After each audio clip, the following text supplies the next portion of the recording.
अन्य ठिकानों को, जैसे कि अवंतीपुरा, श्रीनगर, जम्मू, पठानकोट, अमृतसर, कपूरथला, जालंधर, लुधियाना, आदमपुर, भटिंडा, चंडीगढ़, नाल, फलौदी, उत्तरलाई और भुज पर ड्रोन और मिसाइलों से हमला करने का प्रयास किया। इन हमलों को इंटीग्रेटेड काउंटर यूएस ग्रिड और वायु रक्षा प्रणालियों द्वारा निष्क्रिय कर दिया गया। इन हमलों का मलबा कई स्थानों से बरामद हुआ, जो कि पाकिस्तानी हमलों का प्रमाण है। On the night of 7th May 2025, Pakistan attempted to engage a number of military targets in northern and western India using drones and missiles. These places included Avantipura, Srinagar, Jammu, Pathankot, Amritsar, Kapurthala, Nal, Jalandhar, Ludhiana, Adampur, Bhatinda, Chandigarh, Falodi, Uttarlai, and Bhuj. These were neutralized by the integrated counter unmanned aerial system and other air defense systems. The debris of these attacks is now being recovered from a number of locations that prove the Pakistani attacks. आज सुबह भारतीय सशस्त्र बलों ने पाकिस्तान के कई स्थानों पर वायु रक्षा रडार और प्रणालियों को निशाना बनाया। भारत की प्रतिक्रिया समान क्षेत्र में समान तीव्रता के साथ की गई। यह विश्वसनीय रूप से ज्ञात हुआ कि लाहौर में स्थित एक वायु रक्षा प्रणाली को निष्क्रिय कर दिया गया। Today morning, Indian Armed Forces targeted air defense radars and systems at a number of locations in Pakistan. Indian response has been in the same domain with the same intensity as Pakistan.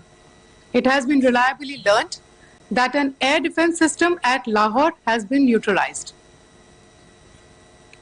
Pakistan ने नियंत्रण रेखा पर आकरण गोलीबारी की तीव्रता बढ़ा दी है, जिसमें कुपवाड़ा, बारामूला, उरी, पुंछ, मेंढर और राजौरी क्षेत्रों में मोर्टार और भारी तोपखाने का इस्तेमाल किया जा रहा है। Pakistan has increased the intensity of its unprovoked firing across the line of control using mortar and heavy calibre artilleries in areas in Kupwara, Baramulla, Uri, Poonch, Mendhar and Rajouri sectors in Jammu and Kashmir. 16 innocent lives have been lost, including 3 women and 5 children, due to the Pakistani firing. Here too, India was compelled to respond to bring mortar and artillery fire from Pakistan to a halt. Indian Armed Forces reiterate their commitment to non-escalation, provided it is respected by the Pakistan military. Jai Hind.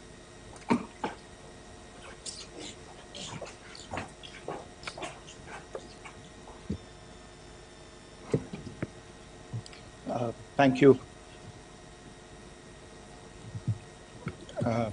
Friends, this is, as I said, further to the briefing that was provided yesterday and some of the updates that have been just provided by Colonel Qureshi and Wing Commander Singh. I thought that we would just put some of the aspects related to the events that started on 22nd April with the barbaric terror attack in Pahalgam into further context, because there is a certain amount of commentary that has happened with regard to the events since then. And more than the commentary, there has been a lot of disinformation that has been directed at us from across the border. So a few things that I would like you to keep in mind. First of all, there is mention on all sides of escalation. I think the first point that you have to keep in mind is the attack of 22nd April in Pahalgam is the original escalation. ये जो सिलसिला है जो हम देख रहे हैं आज की घटनाओं को लेके, ये 22 अप्रैल के पहलगाम के हमले से शुरू हुआ है। एस्केलेशन वहां पे हुआ है और उस एस्केलेशन का जवाब भारतीय सेना ने, भारतीय फौज ने कल अपने एक्शन से दिया है। Secondly, I want to invite your attention to the involvement of the group calling itself the Resistance Front in these attacks. I pointed this out yesterday that this is a group that is a known front for the well-known Pakistan-based terrorist organization, Lashkar-e-Taiba. The group has been reported earlier. I mentioned to you about the Indian authorities providing information to the Monitoring Committee. In fact, we are going to be meeting with the team again very soon, and we will be providing an update to the information that we have provided earlier. But what is interesting, दिलचस्प बात यह है कि संयुक्त राष्ट्र की सुरक्षा समिति में जब पहलगाम के हमले को लेके एक प्रेस वक्तव्य जारी करने की बात चल रही थी, तो आप सोचिए किस देश ने टीआरएफ का, द रेजिस्टेंस फ्रंट का उसमें मेंशन किया जाना, उसको अपोज किया, पाकिस्तान ने. This was after the fact that the TRF claimed responsibility for this attack not once but twice, within a few hours after the incident on the 22nd of April, and then again on the morning of 23rd April. And it is perhaps only after the full gravity of the incident was realized by its masters and handlers across the border that it was managed to back off from this claim. Obviously, that retraction doesn't convince anybody. तीसरी चीज जो मैं आपसे कहना चाह रहा था, और कर्नल कुरैशी और विंग कमांडर सिंह ने कल भी बड़े स्पष्ट शब्दों में और आज भी आपसे ये बात साझा की है, जो भारतीय रिस्पॉन्स है वो नॉन एस्केलेटरी है, प्रिसाइज है, सटीक है, मेजर्ड है और कंसिडर्ड है. Our intention has not been to escalate matters. We are only responding to the original escalation, as I said, and our response has been targeted, precise, controlled and measured. Only no military targets have been selected. Only terrorist infrastructure in Pakistan has been hit. Now, there are, as I said, a number of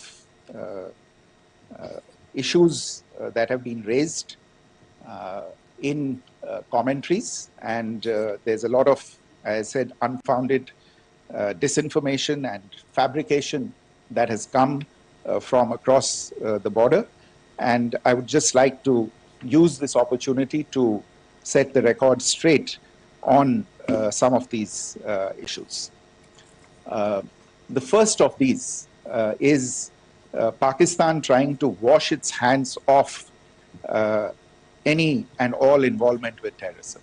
I think the Pakistani information minister said there are no terrorists in Pakistan.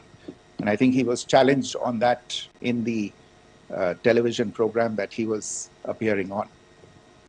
But even if I partially repeat myself from yesterday, I think Pakistan's reputation as the epicenter of global terrorism is rooted in a number of instances where concrete evidence is available, not just to India, but to governments and authorities and agencies around the world. There are several terrorist attacks around the world where Pakistani fingerprints have been found. I don't need to belabor the point with regard to this audience about where Osama bin Laden was found and who called him a martyr. Pakistan has also for decades pursued cross-border terrorism into India with impunity. And as I said yesterday also, in order to deliberately mislead the international community, they claimed that the terrorist Sajid Mir was dead.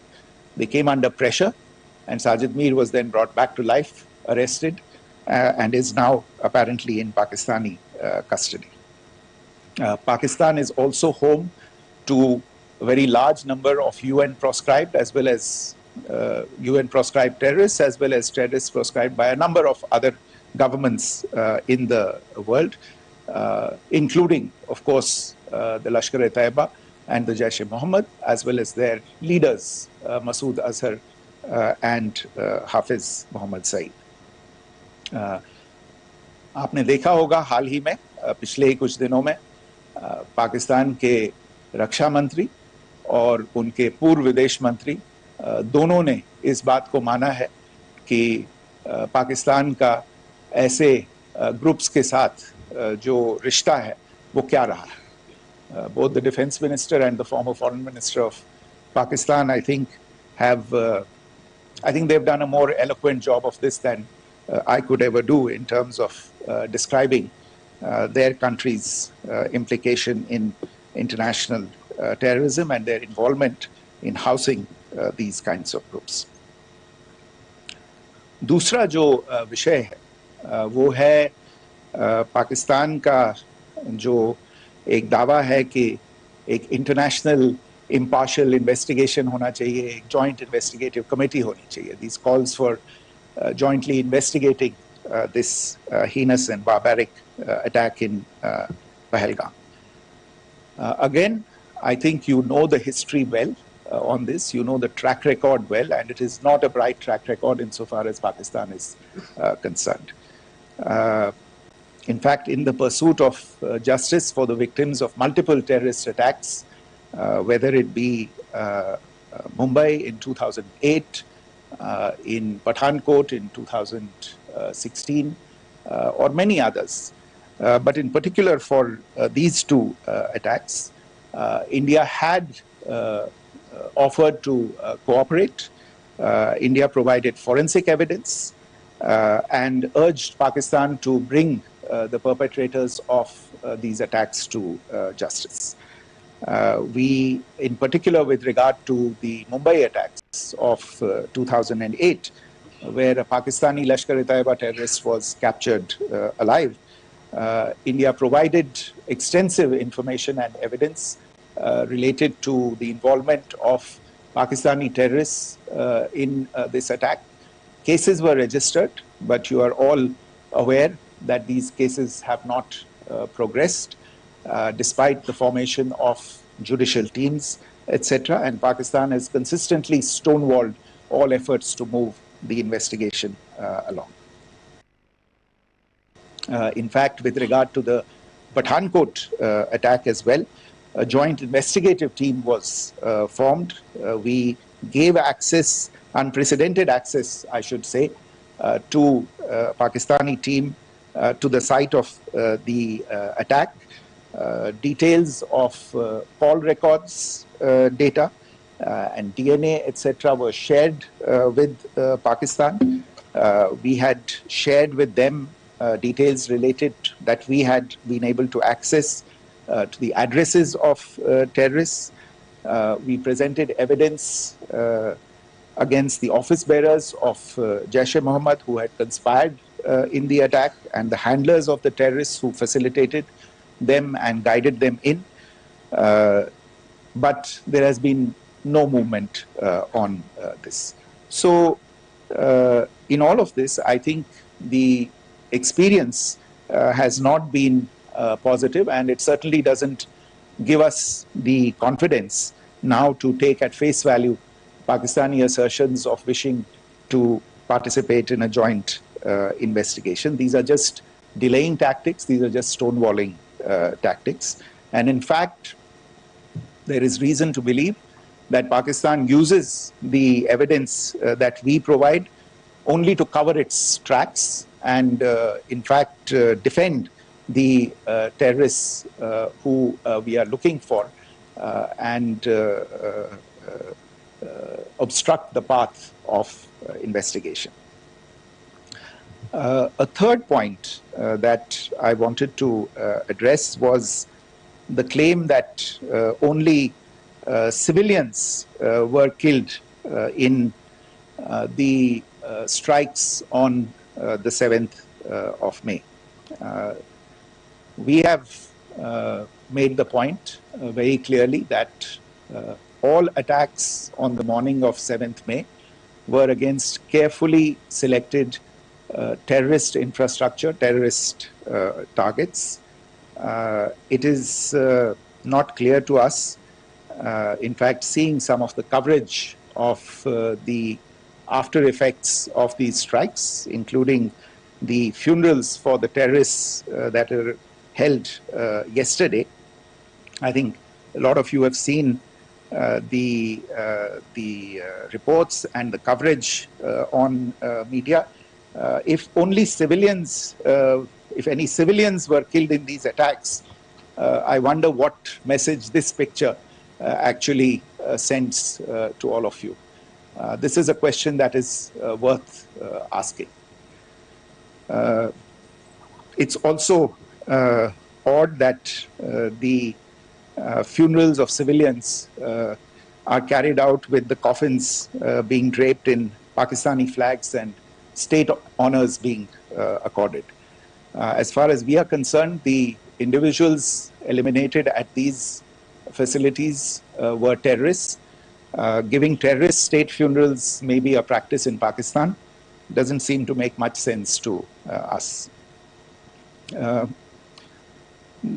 Pakistan has also claimed that India deliberately attacked religious sites. This is completely false again. I have made it clear that the targets were terrorist infrastructure, terrorist facilities, and locations connected clearly with incidents of cross-border terrorism into India. And it is in fact Pakistan that is misusing religious sites as a cover to in fact radicalize, direct and indoctrinate and train terrorists. In fact, contrary to what Pakistan is claiming, yesterday Pakistan launched a targeted attack on the Sikh community in the state of Jammu and Kashmir, hitting Gurdwara in Poonch and the homes of Sikh community members, which came under attack. And we know that at least 3 individuals were killed in that particular attack.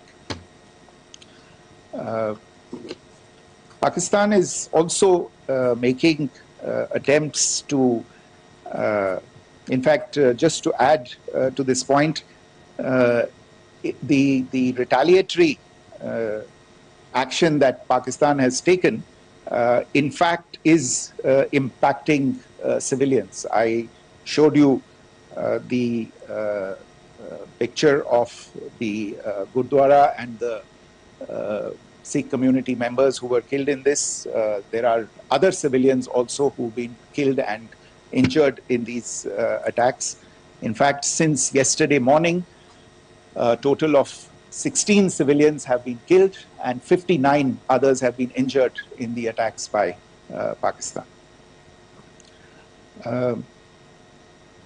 Not only this, Pakistan is also making attempts as part of its disinformation campaign to paint our action with regard to cross-border terrorism through the communal angle. If that is the issue, then I think I can do no better than to cite or point you in the direction of the Pakistan Army Chief's speech of 16 April 2025. I think that is the last word in communal rhetoric. And in the Pahalgam attack itself, you are aware of the kind of religious profiling that was done there. And perhaps there is a linkage between these two events.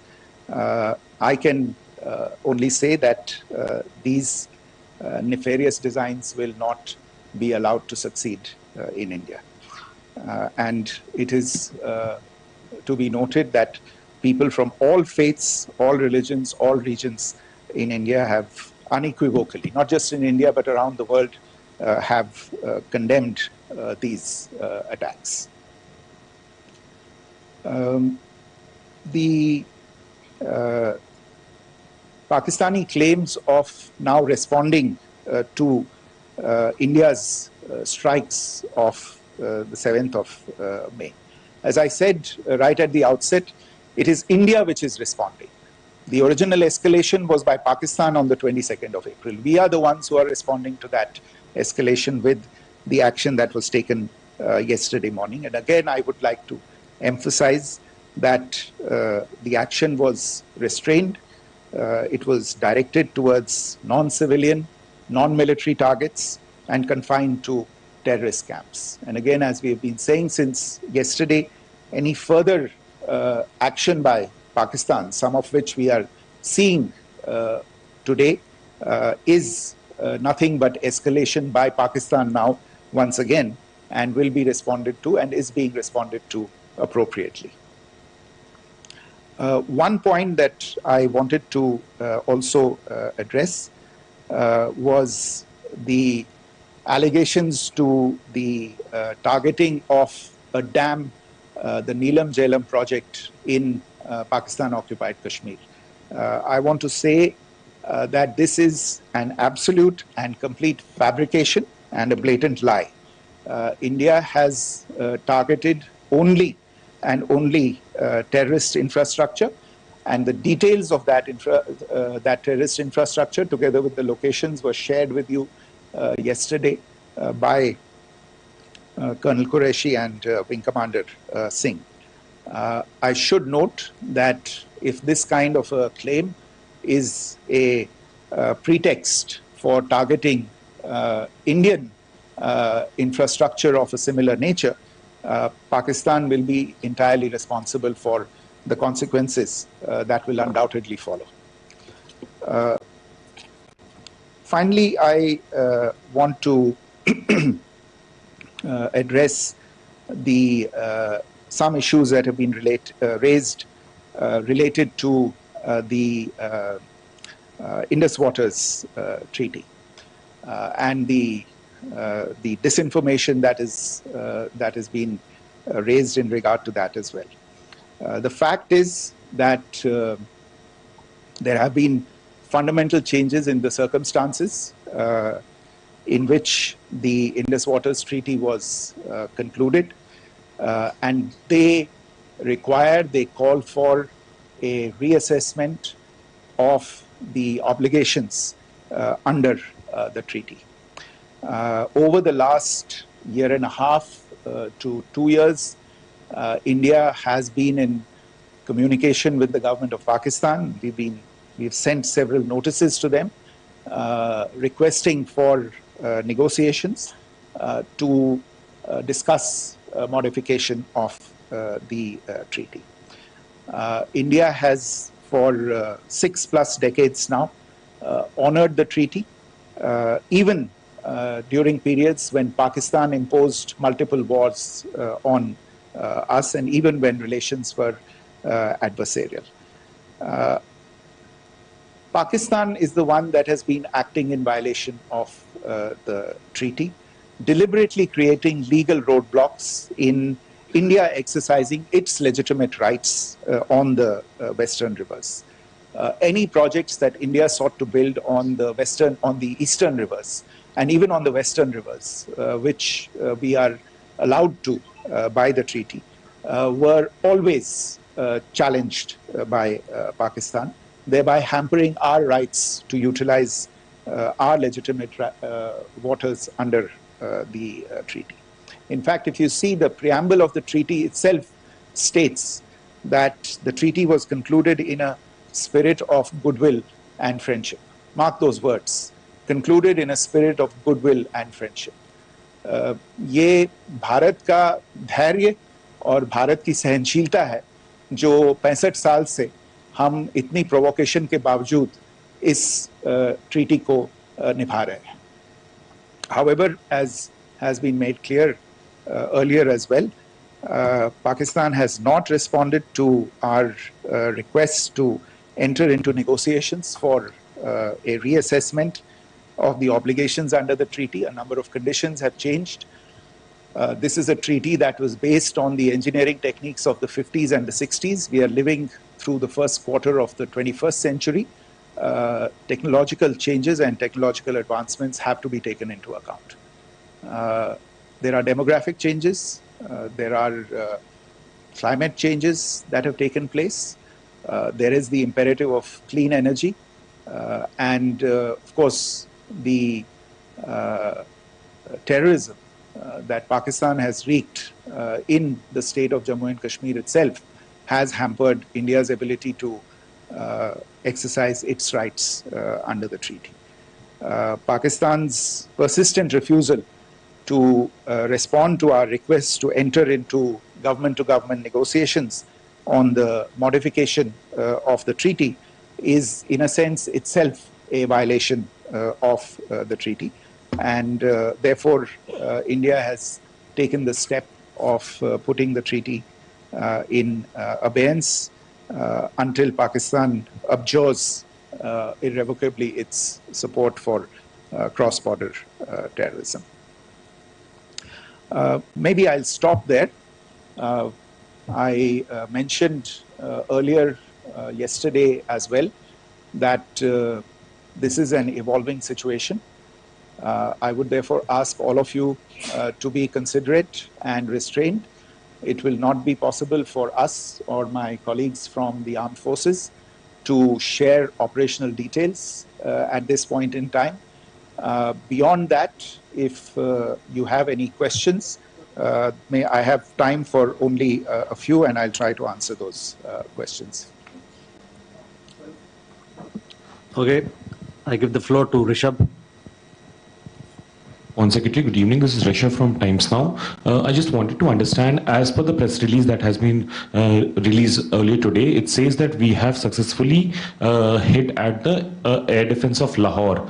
Does it give our forces a better chances if in case of further escalation? And are there other air defense places as well at strategic location that were targeted? Rishabh, you are violating the first rule that I set out at the end of my remarks. The press release that has been issued by the Ministry of Defense today speaks for itself. It is related to operational matters. It's been released by the Ministry of Defense.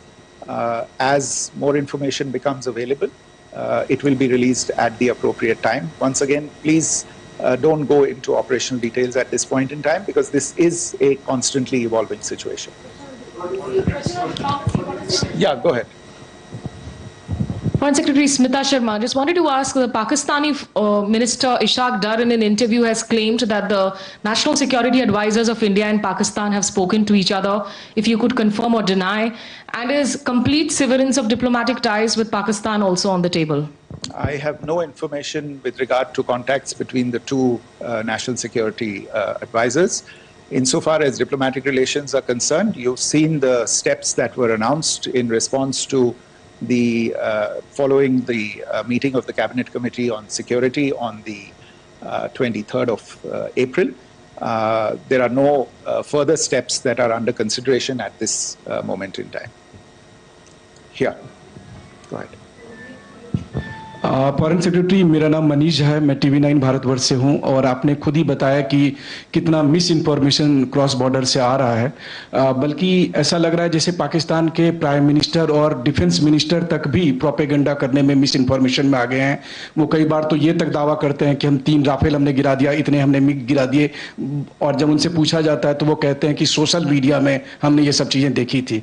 तो अगर आधिकारिक तौर पर अगर आप कुछ कह सकें इस पर, ताकि उन्हें भी समझ में आए कि इस तरह के प्रोपेगेंडा नहीं चलने वाला है. देखिए, जब सही समय होगा तो आधिकारिक तौर पे इसके बारे में सूचना दी जाएगी. लेकिन जो आपका प्रश्न है कि प्रधानमंत्री और उप प्रधानमंत्री और विदेश मंत्री, उनके रक्षा मंत्री इस तरह की बातें कर रहे हैं, तो इसमें अचरज की कोई बात नहीं है। आखिरकार ये एक देश है जिसने अपना इसका जन्म लेते ही झूठ शुरू हो गया था। 1947 में जब पाकिस्तानी फौज ने जम्मू कश्मीर पे दावा बोला तो उन्होंने किसी ऐसे वैसे व्यक्ति से नहीं, संयुक्त राष्ट्र से झूठ बोला कि हमारा कोई लेना देना नहीं है इससे, ये लोग जो गए हैं वो तो कबायली हैं। वो तो जब हमारी फौज वहां पे पहुंची और यूएन के लोग, संयुक्त राष्ट्र के लोग खुद वहां पे पहुंचे, उन्होंने देखा कि वहां तो पाकिस्तानी फौज घुसपैठ करके आ गई है, उसके बाद पाकिस्तान को मुंह की देखनी पड़ी और उनको मानना पड़ा कि हाँ उनकी फौज वहां पे कुछ समय से पड़ी हुई है। तो ये जो यात्रा है एक तरह से 75 साल पहले शुरू हो चुकी है। तो I am not surprised that this kind of disinformation is being indulged in. Yeah.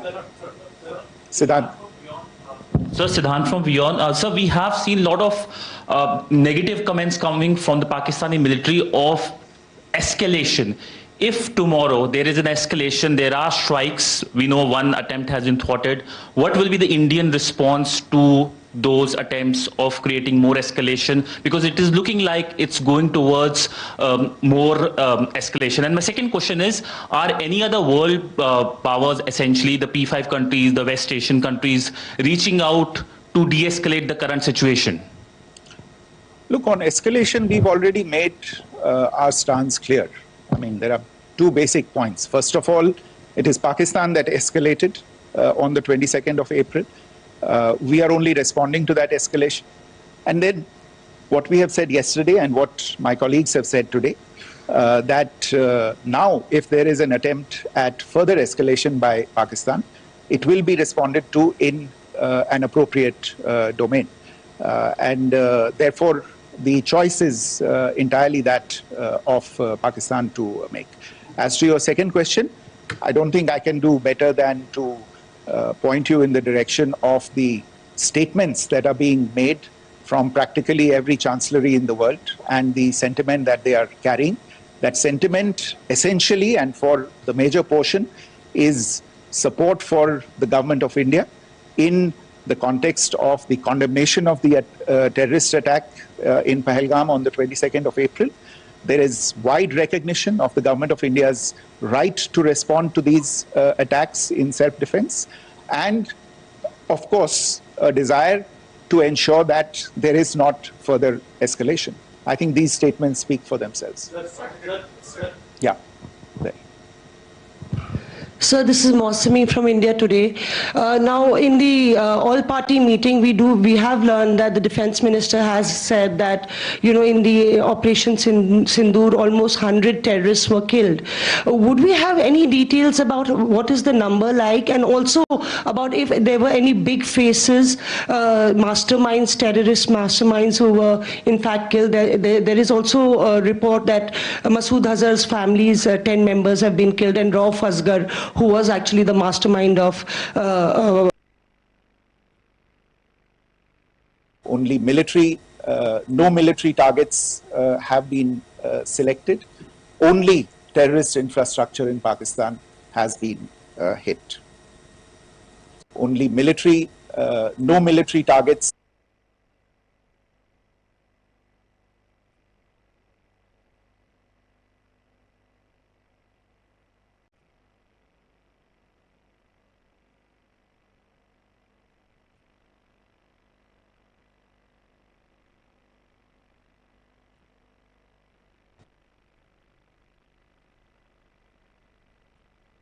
I think, you know, there is so much information out there on television, in the news media, in social media, that it sometimes looks like a long time has passed since this. Please understand that slightly over 36 hours only have passed since this operation was undertaken.